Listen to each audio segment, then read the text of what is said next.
882 words, within the 855-945 target range.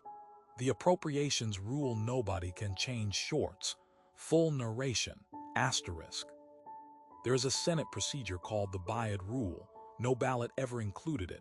No law you've read defines it in plain terms, and it has controlled what Congress can and cannot spend money on since 1985, enforced by a person you did not elect and cannot see. Section 313 of the Congressional Budget Act. That's the citation. Remember that number, it explains everything that follows. Here's what it actually does in plain English. Congress can use a process called reconciliation to pass budget bills with 50 votes instead of the 60 normally needed to survive a filibuster. That's the entire appeal speed without compromise. But the Byrd Rule says reconciliation can only touch things that change spending or revenue directly. Anything extraneous, anything that looks like ordinary policy riding along on a budget bill, gets stripped out before a vote ever happens. Who decides what counts as extraneous? Not senators. Not the public. One unelected official, the Senate parliamentarian. It didn't start as a law, it started as a habit. Senator Robert Byrd got tired of watching reconciliation, a tool built in 1974 to balance budgets, get stretched to smuggle through policy that could never survive a real floor debate.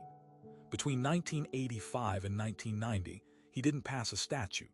He got the Senate to adopt a standing rule, buried inside the Budget Act as an internal amendment. No House vote mattered. No president signed anything specific to it. It became procedure, the kind of thing that governs how a chamber talks to itself. An internal procedure doesn't require public ratification. It only requires the Senate agreeing once to bind its own future self. It did. And because it lives inside the Senate's own rule book, not the U.S. Code, you won't find it searching federal law. You have to know where the Senate keeps its private constitution. Today, the rule isn't enforced by senators at all.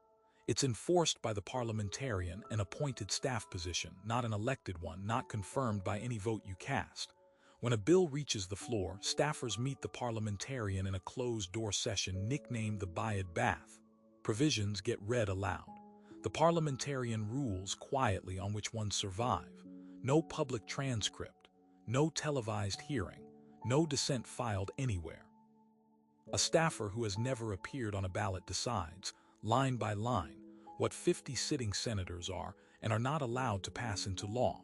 Remember, no one voted for this rule, and it has already reached into your paycheck. In 2021, Democrats tried to raise the federal minimum wage to $15 an hour inside a reconciliation bill. 50 senators supported it, a majority by any normal measure. The parliamentarian ruled it extraneous, a policy change with only an incidental budget effect, and it was stripped out before anyone cast a vote. In 2017, Republicans tried to defund Planned Parenthood the same way. Same outcome, same invisible gatekeeper. This is what people miss. The rule doesn't block bad ideas or good ones. It blocks entire categories of policy from ever reaching a vote, no matter how many senators support them, based on a judgment call about extraneousness that has no fixed definition in any statute. Immigration status changes, labor protections, healthcare mandates, all ruled out this way under different parliamentarians under different administrations. The rule is procedurally neutral. Its effect never is. Whoever holds 50 votes and wants sweeping change finds the real ceiling isn't 60 votes or public opinion. It's one appointed reader's judgment, made behind a closed office door, with no appeal to any court.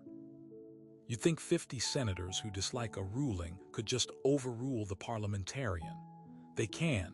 Technically, it's called ignoring the Byrd Rule, or removing the parliamentarian outright. It has almost never happened, because the rule protects both parties equally. Whoever is out of power today knows they'll need this same shield tomorrow against the other side's reconciliation bill. Repealing it would require the very thing it exists to bypass, 60 votes, genuine bipartisan agreement, which defeats the entire purpose of touching it. It survives by being useful to whoever currently holds 50 votes, and threatening to whoever might hold 50 next. That's not a legal lock. That's a self-interest lock, and those never break. And here's the part that should actually worry you: it's completely legal. The Byrd Rule violates no constitutional provision, breaks no statute, exceeds no one's authority.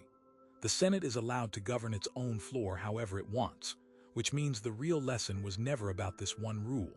It's about how much of Congress's actual power runs through procedure like this instead of law, filibuster thresholds, cloture motions, committee jurisdiction, the parliamentarian's office itself. All adopted internally, all enforced quietly, all invisible to anyone who only reads the U.S. Code looking for the rules that actually run the country.